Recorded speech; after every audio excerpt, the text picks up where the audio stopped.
In this module, we're going to talk about the basics of PPC, just some of the general terminology you need to be familiar with. In the next few modules after this, we're actually going to talk about how to determine how much you should bid. The next module after that will be how to actually set up the campaign. And then the one after that will be actually how to optimize it after it's already been running for a while. So PPC is also, it stands for pay-per-click, or some people call it sponsored ads on Amazon. This is where you can spend a lot of money and a lot of time. It's all about math. And unfortunately, PPC is something that a lot of people get really confused with, and it confuses them, and they usually seek outside help. There's a lot of great tools out there that will help you with your PPC and help you with the management. They won't do everything for you, so you still need to understand the basics. But like Helium 10 has their PPC tool. It's a great way to help you manage your PPC. Amazon's continually getting better. I mean, since I started doing PPC years ago, it was very rudimentary, and it seems like almost every few months something is changing in the PPC and they're adding new stuff. So what we're talking about today could slightly vary depending on when you're watching this. We do update the Freedom Ticket, or all the latest, greatest stuff is always in Freedom Ticket Extra. If you're a member of that, we always have the latest, newest additions and stuff there. But this stuff is the basics that you really need to understand. It's a very analytical thing. PPC is becoming more and more of an important part on Amazon. Some people say, I don't need to, why should I advertise? I'm making some sales anyway. That's up to you if you're happy with that. But by doing PPC, you can reach a lot of additional audience. Some people say, well, I'm already on page 1 for my top keywords. Why should I do PPC? Well, there's a couple reasons. Doing PPC is you can target other people's products. You can appear on page 2 and page 3 and page 4 when people scroll past. Maybe they missed you on page 1 and they ended up on page 2, and there you are again. And they see you. Or you could show up in emails that Amazon sends out, or other places on the website. Or sometimes the people that run in PPC, Amazon will also do retargeting for you. I mean, this is part of some of their more sophisticated advertising programs, but sometimes they actually will do retargeting, and someone that's looked at your listing or looked at a similar listing, if you've been running PPC on Amazon, sometimes they will actually spend a little bit of money and they'll run a Facebook ad, or they'll run ads on other platforms, retargeting with your pictures. If you're not running PPC, a lot of times they won't do that. So there's a lot of advantages. Plus, even if you are in page 1 for PPC, and it doesn't hurt to have more real estate to be there again, even though as long as the PPC is making sense. And a lot of people are really always worried about what's called ACost, or ACOS, and we'll talk about that a little bit more in another module. But ACost is your advertising cost of sales. It's basically how much is it costing you to make a sale. So if you make a sale, if your product costs $29.95 and you have to spend $20.95 in order to get one sale, that's a 100% ACost. So it's basically your total sales divided by your advertising spend. And that will tell you how much it is. So if you have a total sales of $29.95, and this is minus any discount. So if you're doing coupons or something, if you have a $5 coupon and you're really only getting $24.95, it would be $24.95 divided by the $29.95. In that case, it's going to be over 100%. And so a lot of people are always really worried about their ACost on Amazon. And they're like, you'll see in the Facebook groups, people say, what's your ACost, or what's a good target ACost, or what should I be? And there's a number of factors in that. And the problem is a lot of people really don't understand ACost. ACost is what Amazon can give you because that's what they know. But there's another number called TACoS. Just add a T in front of ACOS, and TACoS is your total ACost. And so that's the number that I really like to focus on, but you can't get that straight from Amazon. You have to use the third-party tools, like the one from Helium 10, to actually get some of those kinds of figures. Now we'll take a look at your total sales that came from advertising and compare that to your total sales overall that includes advertising and organic. Remember, there's 2 types of sales on Amazon, organic and pay-per-click. And they kind of go hand in hand. The pay-per-click can help you rise up in the organic. And there's a school of thought that a lot of people believe that just by running PPC, Amazon might bump you up a spot or 2 in the rankings, just for the fact that you're running PPC. A lot of people say if they turn off their PPC, suddenly they see in some of the tracking tools, like from Helium 10, that the keyword tracker, that they go down a little bit. I don't have exact proof on that, but a lot of people believe that, and I kind of tend to believe that too. I think Amazon gives you a little bit of favoritism if you're running PPC. And so by running PPC, you want to make sure your TACoS really should be below 10%. So that's the number I focus on. And I also focus on profitability. So we'll talk about this more in a later module once you start analyzing on the optimization model, where I download my reports and I have to add a couple fields or some of the tools like Helium 10's tool will do some of this for you as well if you don't want to do the spreadsheets. And you take a look at the whole picture. Unfortunately, the Amazon tools, they don't know how much you're paying for stuff and they don't know some of the other factors, so they can't give you all of the data. But so your ACoS, sometimes raising your ACoS can actually be beneficial. Because maybe by being willing to break even or even sometimes lose money on your advertising, it can actually help your total organic. I know some people that manage accounts for people, and they have a client come to them and say, hey, our ACoS has been like 36%. Can you help us lower it? And they take a look at their numbers and they're like, no, we're going to help you raise it. And they're like, no, we'll hire somebody else. And they're like, no, give us a chance and we'll show you. And so they raise it from, say, 36% to 44%. But what happens when they do that is their whole organic sales went from, say, $150,000 to $400,000. And so, yeah, the ACoS is a little bit higher now, but they're making more money on their organic. So they got to go hand in hand. So don't get confused here on just making sure that you're making money on your advertising spend. A lot of people are like, I don't want to lose money on advertising. And so they look at an ACoS. My profit margin is 20%. So I'm not going to go above 20% ACoS, because if I go above 20% ACoS and my margin's 20%, then I'm breaking even. So I want my ACoS below that. And they like pound their chest and look at my ACoS, it's 4%. That can be great, but there's a lot of other factors you got to play that come into play here on the organic side and how they all work together. So don't get confused with that. When you're advertising on anything to do with Amazon, the first thing you need to do is focus on Amazon sponsored ads, not on Facebook, not on Google, not somewhere else. Don't worry about those platforms. You can do that stuff later. Maybe during a launch you need to worry about it, but don't even worry about that in a launch time. I focus strictly on the Amazon platform and maximize the eyeballs that are already there and take advantage of them. They're already sitting there on Amazon. You don't have to get them to Amazon. They're already there. Now, advertising is becoming more and more expensive on Amazon over time. So that's the downside, is it's more and more people are doing it. And unfortunately, a lot of people don't really know what they're doing. So it's kind of messing it up for everybody. They're bidding too much and they're just raising the bids. But when you start getting into advertising on Amazon, you're going to see that there's a lot of terminology and some things that you need to know. Now, what should your budget be? That depends. I always start out with about a $500 per day budget. I don't always spend that. And the way the Amazon system works is you could spend more than $500 per day. They kind of times that by 30.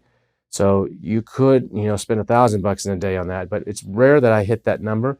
But I start out high because that gives Amazon some room to actually start showing me and start testing. And I start out with high bids, and over time I optimize those and get those down. But in the very beginning, I want to make sure I appear. Now, advertising on Amazon is not about, it's an auction system. So it's not about who bids the most. There's a number of factors. It's about how much you're willing to bid and how well you convert. And so Amazon puts both of those. So even though you're willing to pay the most, doesn't mean you will always appear at the top spot, because if you're not converting on that keyword, Amazon's going to show somebody else. Because remember, Amazon's all about RPC, revenue per customer. We talked about that in another module. So they optimize how much can we make on the advertising versus how much can we make on our percentage, and which combination is going to make us potentially the most money. And that might be someone that's bidding less than you. That gets because they convert better. So you have to keep that in mind too. It's not just about how much you bid. It's also about how well you convert. And once you get in and you log into Seller Central and you go into the advertising section, when you log into the advertising section, you're actually going to see that you have a couple options there. So if you're a brand new account, you're going to see a couple different options. The option you want to click on is sponsored ads, because brand new accounts can only do sponsored ads. So you may see some additional options there as well, especially if you're already brand registered, because once you're brand registered, some additional options will show up, such as sponsored display or sponsored brands advertising. That's not what we're going to talk about here. We're only going to talk about the sponsored products, which is what most of you have access to. The sponsored brands and sponsored display are what allow you to run banner ads and to run display ads and some other advanced features. That's covered at another time. So right now, the rest of this talk, we're going to be talking about just sponsored display. So you're going to click on that option. It's probably going to be the only option that's there. And then when you log in, you're going to have a couple things there. You're going to have there's two two levels basically of setting up, two main levels of setting up stuff on Amazon. There's a campaign level, so you can organize things by campaign. Like this is my dog leash campaign, this is my makeup brush campaign, and then within each campaign, you have ad groups. So within your dog brush campaign, you can have an ad group, and the ad group, it's kind of tiered, it's kind of hierarchy. The ad group can be like, you'll see this when we set up a campaign in the next module, but the ad groups can be, they're almost like a subcategory, and you can have a subcategory of that. And so you can keep your stuff really organized if you want to, instead of everything all in one big bucket. I recommend when you actually start running your ads that you don't put more than 5 to 10 keywords in any ad group, or because you're allowed up to 1,000. But my experience is when you load, some people put 20 or 50 in there, but Amazon won't always show ads on all those. I like to keep those down to like a 5 or 10 at a maximum. So keep that in mind. You want to keep them kind of tight and organized, and you'll see when we get into the next module and setting that up exactly a little bit how that works. Now your next option in there is going to be how do you want to target? Do you want to target specific keywords? So you can bid on specific keywords that you choose, or you can let Amazon choose them. And there's another option where you can actually bid on products, and under the products you can either do that by category or by a specific product.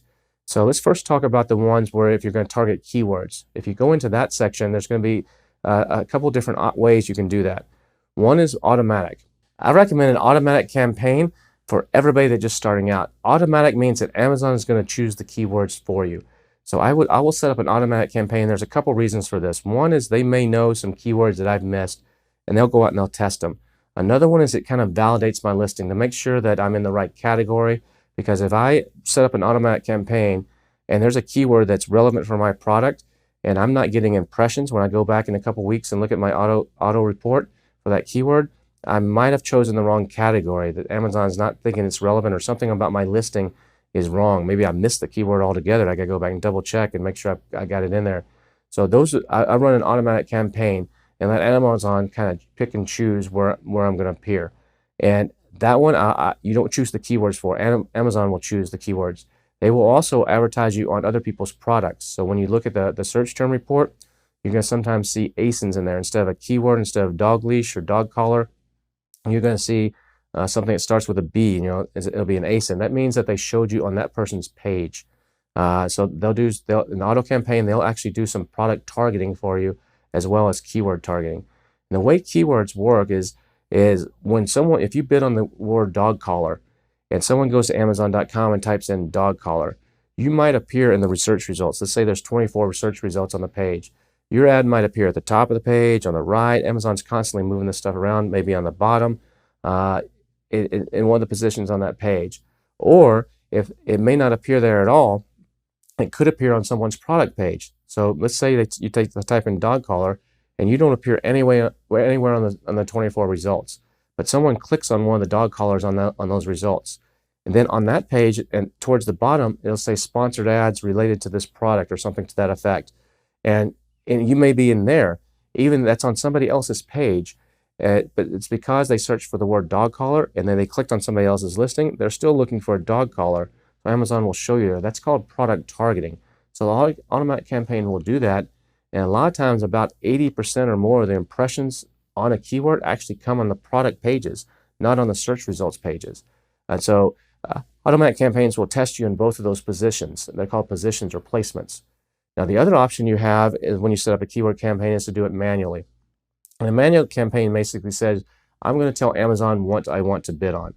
When you open a manual campaign, Amazon's going to ask you, do you want to use your own keywords? That's what I recommend you do. You've used Cerebro and Magnet to actually figure out, and Blackbox to actually figure out what are the right keywords for your listing. I would actually start with those. Now, Amazon will have some suggested keywords in there. I really recommend you probably shy away from those in the beginning. You should have probably done your homework a little bit better. If you see something there and you want to test it, that's okay. But the ones that Amazon suggests, I really recommend you initially probably avoid. Let's let the auto campaign see if any of those are worthwhile, and then later you can add them into your campaign. Now, once you enter your keywords, you're going to enter a bid amount. And we'll talk about that in the next module about how much you should bid. But you're going to enter a bid amount and you're going to enter a budget amount. And then you're going to have to choose how do you want these keywords to show. And you have three options. One option is broad, one option is phrase, and another option is exact. And what's the difference between those? Broad basically is the widest net. Broad is going to catch almost everything. Broad means as long as the keywords that you type appear anywhere in the search term, they may show your ad. So for example, if your keyword is dog collar, and you say make it a broad search, and someone types in the word blue collar for big dog, blue collar for big dog. You see that the word collar is the second word and the word dog is the fifth word. They're not even together. But because it's broad, Amazon will match that. They will say, okay, let's show Kevin's ad for dog collar because the words dog and collar are in here. They don't have to be together. It's like a big net. So that's broad. It kind of catches a lot of things. Another thing with broad is if you're using the Helium 10 tools and you're using Magnet, there's something in Magnet called Smart Complete in Magnet. And Smart Complete in Magnet actually shows the words that come up in broad PPC campaigns. And so that can give you a little bit of insight on some words that you actually might want to test as well. That's a really cool thing that the Helium 10 tools have, the Magnet tool has. So that's the Smart Complete. And that'll give you an idea there. The second one that you can do, the way you can target is by phrase. So that means the words that are in your keyword phrase that you're bidding on, they have to appear next to each other. But the order doesn't matter. As long as they appear next to each other, the order doesn't matter. So if you're targeting dog collar and someone types in blue dog collar for big dogs, because the word dog collar they're right next to each other, it will show your ad. Even though there's other words around it, they're in a phrase order. And so that they will actually show your ad. And the order doesn't matter. It doesn't matter that they're the beginning, the middle, the end. It doesn't matter. As long as they're there next to each other, somewhere in there as a pair, in this particular case, it will show them. That's phrase. The other option is exact. And exact means it has to be exactly that. So if you're bidding for dog collar and someone types in blue collar for big dog, you're not going to appear. If they type in blue big dog collar, blue dog collar, you're not going to appear. It has to be the exact words that you said, and only those words. And the order does matter. So if they type in collar dog, it won't show it. It has to be dog collar. Versus in a phrase, if they reverse the words in a phrase, if you bid on dog collar and they put collar dog, it will still show you that you can reverse the words as long as they're next to each other in phrase. But in exact, it has to be dead on exact. So that's if you're doing keywords. Now under product targeting is another option, and under product targeting you have two options. You can advertise by category. So let's say I'm selling a pull-up bar, an exercise pull-up bar, and I can go in there and I can say show my ad in the pull-up bar category. And so I can actually choose the category, and Amazon will start showing my ad anytime someone is searching for products that are in that category or in that classification. Another way that you can do the product targeting is specifically by a product. So you can use like the black box tool. There's a product targeting option in there that's really, really cool. We'll show you in the product targeting module that later on in the training how to do product targeting. You can find all the great opportunities of products that you should target. You can use a lot of filters to see who has less reviews than you or a higher price and all these different things using the black box tool and find some great product ones to product target. You can also get things to target out of your search term reports, out of your automatic reports. You'll actually, once you have some data in a few weeks, you'll actually start seeing ASINs show up in there that are making sales. And typically the ASINs that make 2 or more sales in there, I start doing product targeting directly to those. So basically you can go target your competition's page and have your ad show up on those page.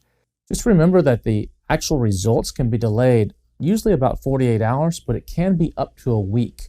So because Amazon actually attributes a click that's up to 7 days old to that ad. So you will notice that your results will change. So don't be looking at it right away to get instant results. You got to give it at least 48 hours for the first batch of stuff to come in, and then take another look at it about a week later to see if there's any additional data that's come in, because someone could have clicked on it 6-7 days ago and then ended up making a sale, and so Amazon will give that attribution back to you. It goes up to 7 days on a click. And when you're choosing keywords, always remember too, not just the keywords that you find sometimes on Magnet and Cerebro are good, but sometimes think about benefit keywords. Benefit keywords. So maybe you have a product that's good for people that have headaches, and so there's a lot of keywords around that, like migraines or fixed migraines or bad migraines or whatever. But also think about the benefits, like headache remedy could be something, a phrase that you go after. Some people might be typing that. That's some of the LSI type of stuff. So remember that.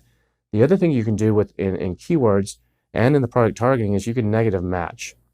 And so you can negative match. And so once you start getting your data back from Amazon and your search term reports, you're going to see that some words in combination with other words, people don't make sales, or maybe you're appearing because one of your words is appropriate for your category, but it's also appropriate for something that's different. That's not, when customers are searching for that, they're looking for a certain thing, but this word can have a couple different meanings or something. And when that word is combined with a second word, you may not want your ad to show. So you can actually go in and do what's called negative matching. And so you can negative exact match, or you can negative phrase match. And so when you do that, you can tell Amazon, these are certain words that I don't want you to ever show my ad on. So if you're running a broad campaign or a phrase match campaign, or even a product targeting, you can put those in there to have a negative exact matches. You just got to be careful with your negative matching. Negative matching, if you overdo this, it can really hurt you and cut down on your impressions. So you got to be careful with that. Now, when you start to bid, Amazon's going to give you a suggested bid, and they're going to give you a range. There's usually a low range and a high price, and then there's a middle price. Now, if there's a way to calculate what you're willing to pay based on your budget and based on your cost, and we'll talk about that in a future module. But just if you're just as a basic rule of thumb, I usually take that middle number and add about 10 to 20% to it, and that's where I start. You're going to fine tune that later, or you may completely do that differently depending on your budget. But if you're just eyeballing, like to get an idea of how competitive a marketplace is, take that middle number and add about 10 to 20% of it. And if you're just doing some basic budgeting, you haven't started PPC yet, and you're like, okay, I just need to kind of get a basic budget. Is this worth entering this product or not, or is it going to be too really competitive? I take that number and add about 10 to 20% to it, just to get a basic idea. So you may also see that you can adjust your bids by placement. Now, what this will allow you to do is to emphasize different areas of the Amazon search engine where you might want to be more aggressive or less aggressive. For example, you might want to raise your bid from up to 900% to actually give yourself a better chance to show up on the top of search results. Or maybe you do some testing, you're finding that you're having better results by being on other people's product pages. So you can adjust the bid to raise that up to 900% to actually show up on other people's product pages.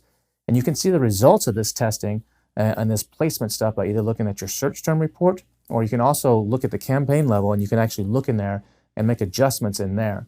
So sometimes you'll find that different areas of the search engine will result in different results for you. And so typically more of the volume comes, the higher click-through rate actually comes from the top of search, but sometimes you can actually get a lot of extra sales at a lower click-through volume by being on other people's product pages. So that's another thing to keep in mind, is the placements option. So those details will be in a later model. Now, the other options you have when you're setting up is there's 3 other options on your bid. So you can do what's called down only, and that's what I recommend everybody start. Your first campaign should be down only. And what this means is if you're bidding $1 and Amazon thinks they can get a conversion and you're only going to have to spend 76 cents and it's likely to convert, they'll lower your bid. They won't spend that whole $1. They'll lower it down. That's what I recommend you do initially. All new campaigns should be a down only. Now, there's another option where you can do down and up. And down and up means that Amazon will raise your bid. It used to be called like Bid Plus in the old days, but they will raise your bid by up to 100% if they think they're going to get a conversion. So if they think that you're bidding $1 and they think that this customer, based on their past history and based on the search term and a number of other factors, is likely, if they're predicting that this person has a pretty good chance to buy your product over somebody else's, they may raise your bid. Maybe somebody else is bidding $1.50 and has outbid you. They'll bump your bid up to $1.51 and give that person the click and see what happens. It's predictive. They may buy it or they may not, but they're predicting that the chances are pretty good. So you're giving them permission to raise your bid. At the same time, if they'll also lower your bid from that dollar to say that 76 cents if they think that's likely to. That one is, I only recommend you run those after you have some data. So I don't recommend you run those in the beginning. You need to wait and analyze your search term reports and take a look at the data before you really start playing around with that one. Now what some people will do is I've seen people run a down only campaign, and then they'll run an up and down, kind of like at the same time with some of the same keywords. Don't do that, because you're going to be bidding against yourself. So you never want to do that. It's a big mistake some people make. They're trying to see which one works better, but you end up bidding against yourself. So be careful with that. Another option is fixed, and fixed means that if you say I'm bidding $1, okay, that's what they're going to spend. I really don't recommend you do that.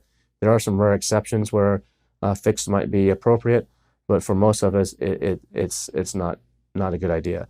So when you first start to launch your product, I recommend that you set up an automatic campaign with a really high bid, just to make sure that you're bidding above everybody else. I might even put a $5 or $10 bid, something crazy. So I know some people put a $50 bid. That doesn't mean you're going to spend that. It's just basically telling Amazon, hey, I'm a rich guy. I got a lot of money. I'm willing to spend, and they'll give you a better chance of impression, and you can start getting some data quickly. Because some people will start, they'll put like a 20-cent bid and a $5 daily budget, and you're just not going to get data. You just can't do that. You got to come in this willing to spend a little bit, lose a little bit of money to figure out what's working, what's not working, and then you adjust over time. And plus, it helps validate your product. Now, Amazon's suggested bid range, like I said, I usually do about 10 to 20%, just as a rough number above what they suggest as the middle number, or I adjust it based on what you're going to see in the next module and what your maximum is that you're willing to spend. I also set up a manual campaign, and I'll do two. I do one that's an exact with the keywords that I've chosen, that I do an exact match, and then I also do a broad match. Now the broad match, what I do is I take all the keywords from my, let's say I found 20 keywords through Cerebro and Magnet in my research, and I have these 20 keyword phrases, and maybe there's in all those phrases there's 56 different words. Now I'll take those into Frankenstein. Frankenstein will then filter it out really fast and tell me there's 16 unique words. I will take those 16 individual unique words. You take out a and the and all that stuff, but the 16 unique words, one word only, and I put them in a broad campaign. So there's a single word. So if it's like dog collar, there's the word dog, and there's the word collar, and it's just the word, at least individual words, not two words together. And I put them in a broad campaign with a low bid, kind of on the lower scale of what Amazon recommends, about 10 to 20% above the lowest number. And that way it's kind of like a gold mining. It's like it's putting that pan in the water and seeing what comes out. And so Amazon, with that broad campaign, will start matching stuff all over the place. And it will maybe find some keywords that I just didn't think of, or the tools didn't find, or I missed in my research that could be good tools. So those are called single word broad campaigns with a really low bid. So I do that as well. I typically don't start with a phrase. I might add some phrase stuff later, but I typically don't start with a phrase. And because I just don't do a lot of phrase stuff. Also remember your benefit words. Like your headache remedy, or if it's a vitamin C serum, anti-aging cream or something like that. So think of ways that people might be typing, intended use type of stuff, and you can try those in a low bid campaign. You could put those in a broad campaign, like a headache remedy, or and I would separate those out from your keywords. And remember, try to keep no more than 5 or 10 keywords in any campaign. Even though you can go up to 1,000, keep them around 5 or 10 in each campaign. And then make sure you set up your campaign so there's some sort of naming structure. Some people have it has the date and the keyword, and you'll come up with your own structure, but you may come up with a structure of how to name your campaigns and your ad groups and stuff. And that'll just help you keep you organized later on. So, like I said, Amazon doesn't just look at who has the highest bid, but it's based on the highest bid, past performance, and their prediction on whether it's going to convert or not. And that's how they reward who gets it. Usually in the pecking order, exact always comes first, then phrase, and then broad. So it's okay to have some of the same keywords in each one of those. But just remember that usually my exact phrase, exact campaigns are higher bid, phrase are middle, and the broad are a little bit lower, because that's the order that Amazon will usually show them in. They won't compete against each other, so you don't need to worry about that. So that's some information on setting up, some basics on setting up your PPC campaigns. Hopefully this has given you a good overview. In the next modules, we're going to actually set up, I'm going to walk you through setting up a campaign, so you see how some of this comes into play. Then I'm going to take some data from a campaign I've run, and we're going to download the reports, and we're going to analyze them, and I'll show you how to do some optimization. And we have another module on how to do product targeting. So I'll show you how to find some of that stuff using the Helium 10 black box tool and your reports and do that. And then we'll have another one on how to maybe adjust your bid and set up the proper bid for your campaign. We'll go into detail on those specific things. So I hope this has helped you. There's courses out there that are like 30 hours on just PPC. There's lots of people that just turn to an agency and they say, hey, I don't want, this is too confusing for me. I just rather have someone management. So you could go that route. There's plenty of people that are out there. Some are good, some are not so good. Most of them charge a small fee based on your gross sales. And it can add up, but maybe for you, if they're saving you a lot of money and really dialing this in, it may be worth it for you. But if you want to give it a shot yourself, I recommend in the beginning you at least try it, so you have some sort of experience with it, and use the Helium 10 PPC tool to help you manage it a little bit more detailed than what Amazon shows you. And then if it's just too confusing for you, or you can't get your head around it, then you could go out and hire a consultant or something to do some of this for you. But at least that way you're going to have a basic knowledge, and you're going to be able to talk with them in a way that they understand and know whether or not they're actually doing a good job.